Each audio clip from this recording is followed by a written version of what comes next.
Pour ces buts, faut s'arrange. J'garde espoir.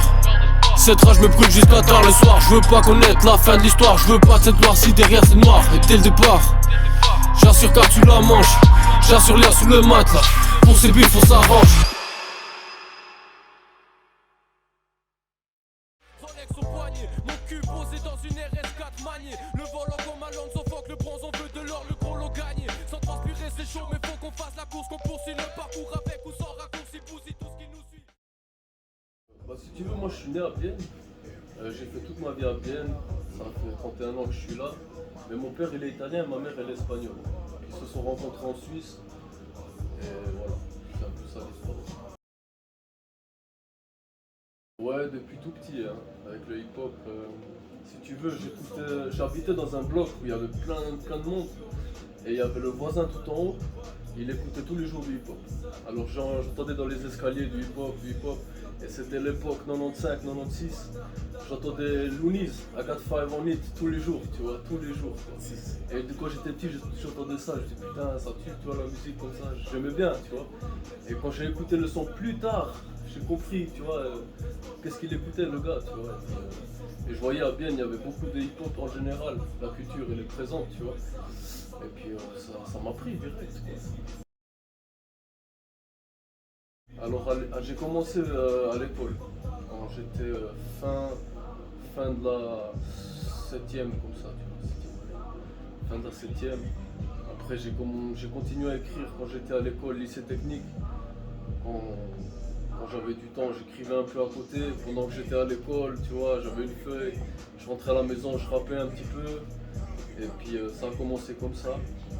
Et puis après j'ai commencé à pouvoir enregistrer par opportunité. Des potes qui ont des studios même pas bien et tout. Vas-y, on essaie d'enregistrer un truc petit à petit comme ça. Alors, si tu veux, quand j'étais petit, j'avais pas d'ordinateur. Et j'entendais la musique du voisin et il y avait encore Viva à la télé, tu sais, les clips comme ça. Et je regardais les clips hip-hop qui passaient sur Viva, tu vois, comme ça, tu vois. Et il y avait aussi l'époque où 50 Cent, tu vois, il faisait Inda Club et tout ça. Moi j'étais encore jeune, tu vois, j'étais petit. C'était mes premières vraiment influences comme ça. J'ai kiffé aussi les Dipset. Quand ça passait à la télé aussi sur Viva comme ça. Et une fois un pote il m'a donné un CD de Mobb Deep. Et ça, j'avais jamais vu à la télé, j'avais que écouté. Ouais, il avait gravé tous les bests de Mobb Deep et j'écoutais ça dans ma chambre. J'avais peut-être 13 ans, tu vois, 12-13 ans.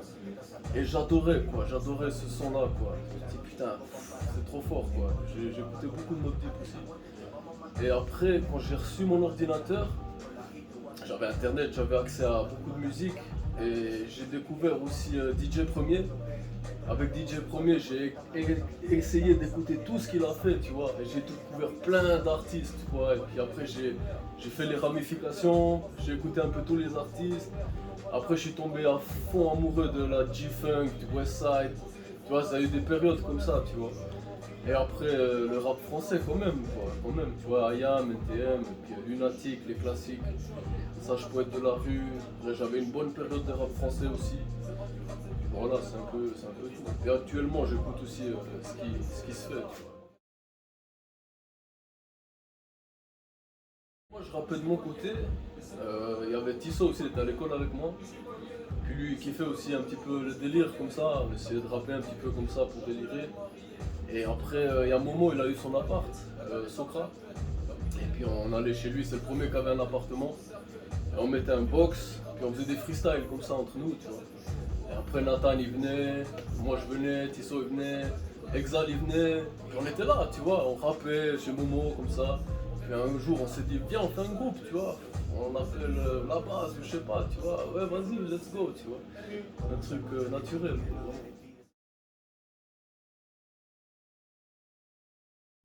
La scène rap, moi je mettrais plus de plateformes où les jeunes peuvent aller s'exprimer, tu vois. Ouais, il y a déjà pas mal de plateformes, faut pas dire qu'on n'a pas, tu vois, il y a le Royal, tu vois, par exemple, c'est déjà une bonne scène, tu vois. Mais plus de plateformes actives, tous les jours, tu vois, pour les jeunes. Tu vois, les rapper, produire, ou bien faire des choses créatives, tu vois.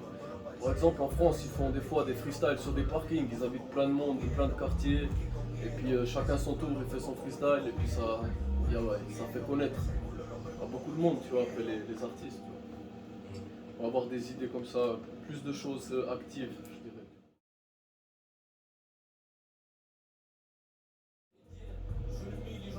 Alors l'art, je pense, c'est l'expression. Je sais pas, ouais, c'est l'expression de soi-même, quoi. Que tu n'arrives pas à dire avec des mots, tu dois le faire avec un côté artistique pour qu'on t'écoute. Parce que si tu commences à parler comme ça, peut-être les gens ils t'écoutent pas, ou bien tu vois, ils sont leurs problèmes déjà. Si tu leur expliques ce que tu as dans toi, peut-être ils ont déjà leur truc, ils t'écoutent pas. Mais si tu le fais de manière artistique, tu le graves, ou bien tu dessines un tableau, ou bien tu t'exprimes autrement, le jour où ils ont le temps, ils peuvent écouter, ils peuvent comprendre ton message. Tu vois. Je pense que c'est ça, c'est le message. L'art, c'est le message, tout simplement. Tu vois. Liberté, il y a deux définitions, hein, moi je dirais. Il y a deux. Ça dépend, tu peux choisir. Il y a une où tu dois être libre si tu fais tout toi-même, ou il y a une autre, tu peux être libre si tous les autres font pour toi. Tu vois. Et moi je préfère faire tout moi-même. Tu vois, c'est deux définitions. Tu vois, je préfère être libre quand c'est tout moi qui contrôle. Là j'ai la liberté de faire ce que je veux vraiment. Mais si c'est les autres qui font pour toi, tu dois toujours dire écoute ça, faut faire comme ça, au bout d'un moment t'es plus libre. Quelqu'un il fait quelque chose avec ce que tu donnes et peut-être ça te ressemble pas vraiment personnellement. Alors je focalise pas sur des personnes, j'essaie pas de viser des styles, je fais pas pour les jeunes, je fais pas pour les vieux, je fais en général pour moi, pour aimer moi-même ma musique, par rapport à mes influences aussi. Et puis après, les gens qu'ils aiment, ça m'est égal, qui sait, tu vois, quelle race, quel genre de personne, qu'est-ce qu'ils ont eu dans la vie, s'ils ont des problèmes, s'ils sont riches ou pas, moi je m'en fous, tu vois, je partage, et ceux qui aiment, bah c'est cool, tu vois, c'est ça, je donne. Ah, t'es religieux, t'as tes croyances. Je crois beaucoup en Dieu, mais je pratique pas la religion tous les jours, quoi. Je fais pas beaucoup de prières, je devrais faire, tu vois, mais des fois oui, bien sûr. Tu vois, par exemple, j'ai eu l'opération de ma petite fille, pour elle j'ai prié, tu vois, c'est un truc important. Si des choses mal se passent, je pense quand même, je fais des pensées, tu vois. Mais je vais pas à l'église, je veux dire, je mange pas du poisson le vendredi parce que je suis catholique, tu vois, de base, mais je pratique pas tous les jours. Mais je respecte toutes les religions et puis voilà, je pense que c'est important. Avec le temps, ben, c'est devenu mes potes, tout simplement. Maintenant, ben, ouais, c'est les potes avec qui je squatte. Tous ceux qui sont sur l'album, je les écoute, tu vois, c'est des gars que je kiffe. Et je trouve qu'à Bienne, on a beaucoup de talent, quoi. Pourquoi aller écouter des gens d'ailleurs et puis, tu vois. J'ai déjà fait ça dans mon passé, j'ai écouté déjà beaucoup de monde d'ailleurs. Actuellement, j'écoute les gens qui font des choses localement, tu vois. Parce que je pense que c'est bien de donner aussi, tu vois. Pas seulement prendre, quoi, tu vois. Tous les gangsta shit de 1980 jusqu'à 90, comme ça. J'aime beaucoup les mafioso style, Scarface, les parrains affranchis.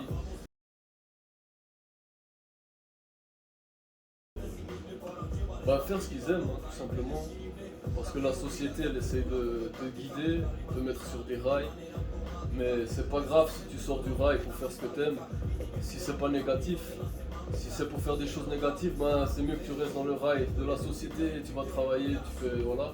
Mais si tu sens l'envie de faire quelque chose, faut le faire parce que t'as qu'une seule vie. Et voilà, je sais pas, je crois aussi peut-être en la réincarnation, tu vois. Tu vois ce que je veux dire? Peut-être après cette vie, on a encore une autre vie dans un corps d'un animal ou je sais pas, dans un arbre, je sais pas, tu vois. Ouais, ça peut être possible, tu vois, ça peut être possible, je sais pas, personne sait, tu vois. Mais voilà, c'est ça que je dirais, profiter, on n'a qu'une seule vie, alors fais ce que t'aimes, tu vois. Et puis on sait pas ce qu'il y aura, tu vois.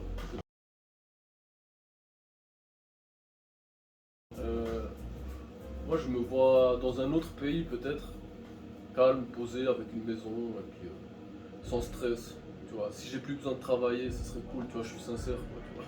je travaille à fond maintenant, pour essayer d'être calme dans 10 ans, tu vois, en fait, c'est ça. Tu vois. Et puis pouvoir me dédier à 100% à ma passion, à la musique, et puis peut-être aussi aider les autres, tu vois. Si moi j'ai réussi à faire mon truc, aider aussi les plus jeunes ou bien les gens pour que ce soit plus facile pour eux, tu vois.